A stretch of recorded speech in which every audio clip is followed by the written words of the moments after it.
He's chairman of the Project 21 National Advisory Board. He's the author of a book of great relevance, How Trump is Making Black America Great Again. It's wonderful to have him back in the studio. Horace Cooper, how are we doing?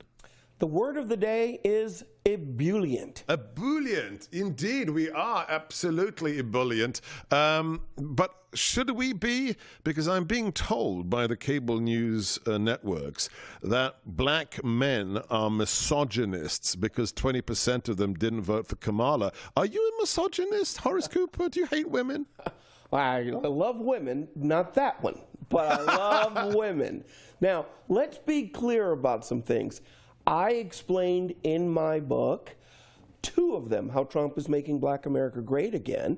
I talked about how many black Americans are overrepresented in law enforcement, and attacks called defunding the police also offended black Americans. I never thought of that. I mean, I look at CBP. I know CBP because my wife worked there at the Department of Homeland Security. It's like 52% of CBP officers are Hispanics. But when you hear the chants of defund the police, it's like, well, what about black police officers? How do they react to that? Oh, well, absolutely. I have a cousin who is a retiree just recently. He spent 25 years in HPD, and he served our country, our community, trying to protect them. And he told of the stories about all of the attacks on law enforcement. He was more committed to blue than, quote, to black.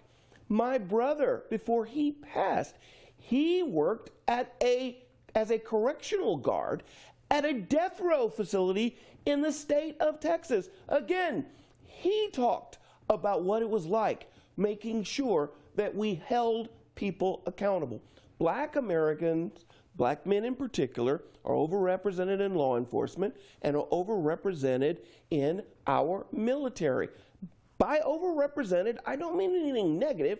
I just mean, even though they are 7% of the population, about 6.25% of the population, they're between 8 and 12% of law enforcement and in national security and first responder roles. When we malign those institutions, we malign the black Americans that are standing up, just as we do the white Americans, that help to make it possible for all of us to be able to express ourselves. In my second book, I explained that the woke policies are not popular within black America. Now, I was on a different network, and on that network, I attempted to explain that we are likely going to see greater than 15%, probably 17%, AP ended up telling us it was 17% of the overall black vote not supporting the woke agenda of either Biden or Kamala Harris. And I said, what that means is states like Illinois, states like New Jersey, states like Pennsylvania become a very, very heavy lift for progressives. Guess what? In New Jersey, we saw a record 5% margin by Harris. We came very close, and if you take away the cheating, we probably What did he just say? I'm glad we're not on YouTube.